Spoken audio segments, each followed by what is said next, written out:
quick. So Trump account এটা one types of investment account যে অ্যাকাউন্টটা আসলে চাইল্ড যারা 18 এর নিচে এখন আছেন তাদেরকে তাদের মায়েদেরকে অথবা প্যারেন্টদেরকে ইনভেস্টমেন্টের প্রতি আপনার আগ্রহ বাড়ানোর জন্য ট্রাম্প অ্যাকাউন্ট নামে একটা অ্যাকাউন্ট সেট আপ করা হয়েছে। প্রতিটি বাড়ির মালিকের এখনই কি কি যে বিষয়ে যাচাই করা উচিত যাতে তারা এই সুবিধা থেকে বঞ্চিত না হন? যখন তারা বাড়ি কিনবেন তারা ডেফিনেটলি তারা লুক করবেন যে এই বাড়িতে প্রিভিয়াস ওনারের স্টার ক্রেডিট রেজিস্ট্রেশন করা ছিল কিনা। নিউ ইয়র্কের প্রতিটি বাড়ির মালিকের এখনই কি কি যে বিষয়ে যাচাই করা উচিত যাতে তারা এই সুবিধা থেকে বঞ্চিত না হন? আই মিন যখন তারা বাড়ি কিনবেন তারা ডেফিনেটলি তারা লুক করবেন যে এই বাড়িতে প্রিভিয়াস ওনারের স্টার ক্রেডিট রেজিস্ট্রেশন করা ছিল কিনা। যদি করা থাকে তাহলে এই সিস্টেমটা অথবা ইনফরমেশনটা আপনার লাইক নিউ ইয়র্ক স্টেটে ইউজুয়ালি অ্যাক্সেসিবল হয়ে যাবে এবং আপনি যে নতুন ওনার আপনি ইজিলি এটা যখন রেজিস্ট্রেশন করবেন প্রসেসটা ইজিয়ার এবং কুইকার হবে এবং আপনি এই বেনিফিটটা পাবেন। কারণ হলো গিয়ে যখন একজন হোম ওনার নতুন একজন হোম ওনার হন দেখবেন তো অনেক জিনিস কিন্তু আপনার চলে আসে burden, mortgage payment, property tax, insurance, তারপরে হলো গিয়ে আপনার রিমডিফিকেশন অনেকে করেন, তারপরে নতুন করে লাইক মনে করেন আপনার পেইন্টিং হতে পারে, ব্যাকইয়ার্ড ঠিক হতে পারে, ইত্যাদি খরচ অনেক কিছু বেড়ে যায়। এটার ক্ষেত্রে যদি একটু তারা প্রপার্টি ট্যাক্স রিলিফ পান, আমি যেটা বলবো লাইক মানে something is better then nothing. অ্যামাউন্টটা হয়তো বা ছোট হতে পারে বাট এটা ইনসেনটিভ মানে আপনারা নেওয়া উচিত। যদি আপনি অ্যাপ্লাই না করে থাকেন নতুন বাড়ি কেনার পরে রাইট হতে এটা অ্যাপ্লাই করে দেওয়া উচিত এবং এটা একবার করে নিলেই হয়ে যায়, আপনাকে বারবার করতে হবে না। সো এটাই হলো গিয়ে আমার হোম ওনার যারা আছেন তাদের প্রতি আমার লাইক আপনার তারা এটা করতে পারেন এবং তারা এটা বেনিফিট নিতে পারেন, তাদের প্রতি আমার এই স্মল টিপস বলবো। ট্রাম্প অ্যাকাউন্ট নিয়ে আমরা এর আগেও কথা বলেছিলাম, সে কারণে এটা শেষে করতে চেয়েছিলাম। তো আপনি যখন এটা নিয়ে বলতে চাচ্ছেন এবং জুলাই 4 অর্থাৎ আমাদের ইন্ডিপেন্ডেন্ট ডে থেকে এটা চালু হতে যাচ্ছে, তাহলে এটি বলুন যে এই অ্যাকাউন্টটা আসলে কি এবং কেন এটি চালু করা হয়েছে। আমি যেহেতু আলাপ হয়ে গেছে আমি ব্রিফলি আলোচনা করব। সো মানে এটা that's gonna be very quick. So Trump account এটা one types of investment account যে অ্যাকাউন্টটা আসলে চাইল্ড যারা 18 এর নিচে এখন আছেন তাদেরকে তাদের মায়েদেরকে অথবা প্যারেন্টদেরকে ইনভেস্টমেন্টের প্রতি আপনার আগ্রহ বাড়ানোর জন্য ট্রাম্প অ্যাকাউন্ট নামে একটা অ্যাকাউন্ট সেট আপ করা হয়েছে, যেটা আপনার জুলাই 4 থেকে বলা হচ্ছে এইখানে আন্ডারে $1,000 কিন্তু জমা হবে। এখন এই $1,000টা জমা হবে যাদের বেবিদের জন্ম হয়েছে জানুয়ারি 1 তারিখ 2025 সাল থেকে এবং তারা ডিসেম্বর 31 2028 সাল পর্যন্ত যাদের জন্ম হবে তারা কিন্তু এই অ্যাকাউন্টের মাধ্যমে $1,000 অটোমেটিকলি পাবে। আর যারা আসলে এর আগে জন্ম হয়েছে বাট এখন কারেন্ট বয়স লেস দেন 18 তারাও কিন্তু এই অ্যাকাউন্টটা ওপেন করতে পারবে বাট তারা ওই $1,000টা পাবেন না। কারণ এই অ্যাকাউন্টটা কেন এত বেশি মানে আপনার নিয়ে কথা বলা হচ্ছে, বিকজ ইটস এ স্মল একটা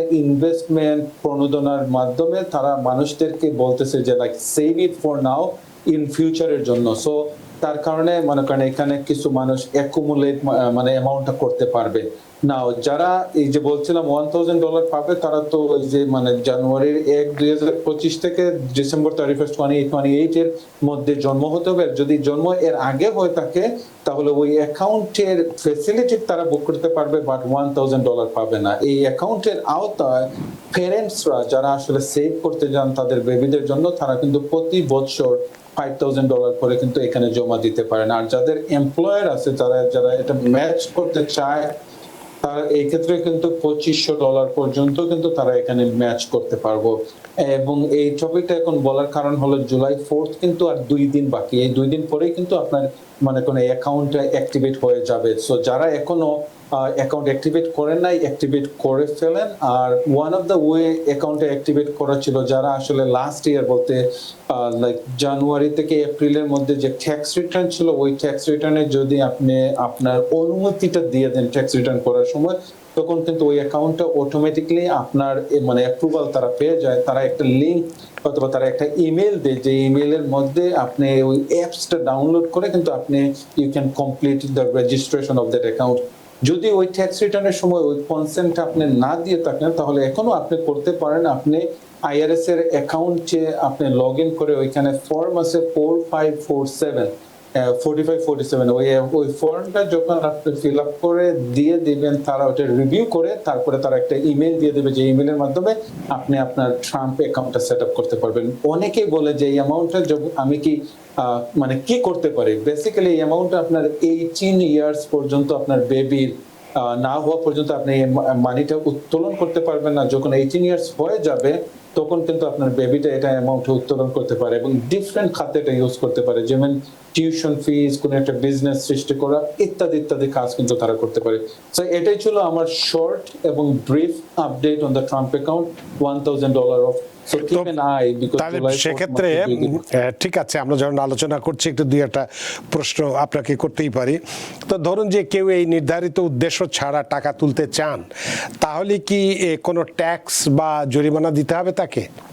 Yes, there will be prepayment penalty because হলো কি উনি 18 এর আগে এটা তুলতেছেন, যার কারণে একটা মানে পেনাল্টি দিতে হবে। ইয়েস। তো এটা কি এই অ্যাকাউন্ট কি 5 to 9 কলেজ সেভিংস প্ল্যান বা অন্যান্য শিক্ষা সঞ্চয় পরিকল্পনার বিকল্প, নাকি সম্পূরক হিসেবে বিবেচনা করা হবে? এটা মনে করেন আপনার ওই অ্যাকাউন্ট যেটা আছে ওইটাও থাকবে এবং দিস ইজ অ্যান এডিশনাল একটা থাকবে, মানে কাইন্ড অফ লাইক সিমিলারিটিজ এর মতো। আচ্ছা, তো এই নতুন বাবা মা যারা আছেন তারা এখন থেকে কি এই ধরনের আর্থিক পরিকল্পনা করা উচিত? আপনার কি পরামর্শ? Yes, definitely. কারণ হলো গিয়ে লাইক আপনার এটার মাধ্যমে আপনি আপনার সন্তানের ভবিষ্যৎটা গড়তে সাহায্য করবেন এবং তারা যখন 18 প্লাস হবে, কোনো কিছু একটা করতে চাচ্ছে, তাদের উপরে ওই বার্ডেনটা যাবে না। তা আমরা তো সবসময় আয় করি এবং একটা বড় অঙ্কের অর্থ আমরা বছর শেষে ট্যাক্স হিসেবে দিয়ে থাকি। তো এক্ষেত্রে এই আইন যেহেতু 2 তারিখ থেকে কার্যকরী হতে যাচ্ছে আপনি বললেন, তো এক্ষেত্রে আমরা যারা ট্যাক্স পেয়ার আছি তাদের জন্য কি ধরনের ট্যাক্স সুবিধা বা দায়বদ্ধতা তৈরি হতে পারে?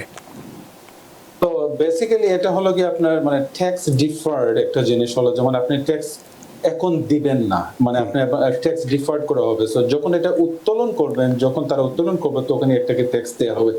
এটা one of the tax saving strategy. যারা আসলে আপনার ওয়েলথি, যারা আসলে যাদের বেবি আছে, যারা আসলে কিছু ট্যাক্স সেভ করতে চাচ্ছেন, তাদের জন্য এটা একটা টিপস হবে কিভাবে তারা লিগালি লুপহোল ইউজ করে ট্যাক্স সেভ করতে পারে। This is one of the way তারা কিন্তু ট্যাক্স সেভ করতে পারবেন। সো ডেফিনেটলি যারা প্যারেন্ট আছেন, যারা ওয়েলথি, যারা লাইক হিউজ ট্যাক্স দিতে হয়, ওয়ান অফ দ্য ওয়ে তারা তাদের ট্যাক্স লায়াবিলিটিটা কমাতে পারে এই ট্রাম্প অ্যাকাউন্টের মাধ্যমে।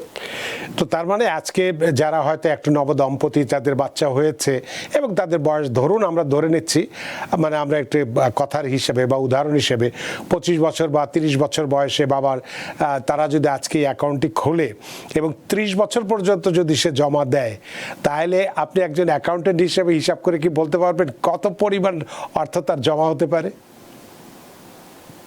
তো তারা যেভাবে আপনার প্রেডিকশন করছে, সে ফর এক্সাম্পল $1,000 যদি একটা বেবির জন্য তারা দেয় আজকে, 18 ইয়ার্স এর পরে এইটা গ্রো করে যদি 7% অফ ইন্টারেস্ট, অনেকটা লাইক আপনার 3,000 লাইক আরো একটু বেশি হয়ে যায়। বাট তারা যে ক্যালকুলেশন দেখাইছে কিভাবে এই ট্রাম্প অ্যাকাউন্ট থেকে 170,000 হবে, সেটা আমার একটা ভিডিওতে আমি এক্সপ্লেন করে দিয়েছি আমার পেজে।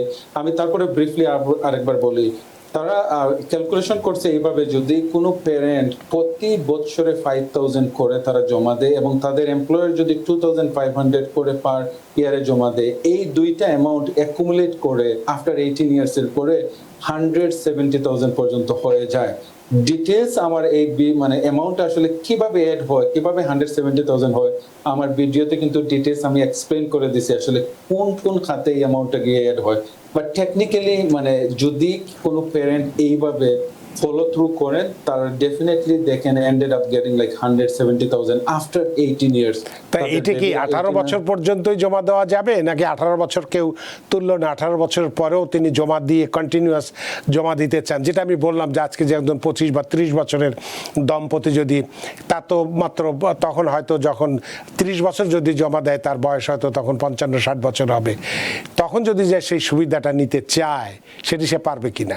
মানে 30 বছর এই বেনিফিটটা কন্টিনিউ করতে পারবে যতদিন পর্যন্ত প্যারেন্ট চায়, বাট নট লেস দেন 18 বছরের আগে করতে পারবে না। সো মিনিমাম থাকতে হবে 18, maximum there is no time limit. যার মনে করেন আপনার যতটুকু সামর্থ্য আছে দে ক্যান কিপ কন্টিনিউ।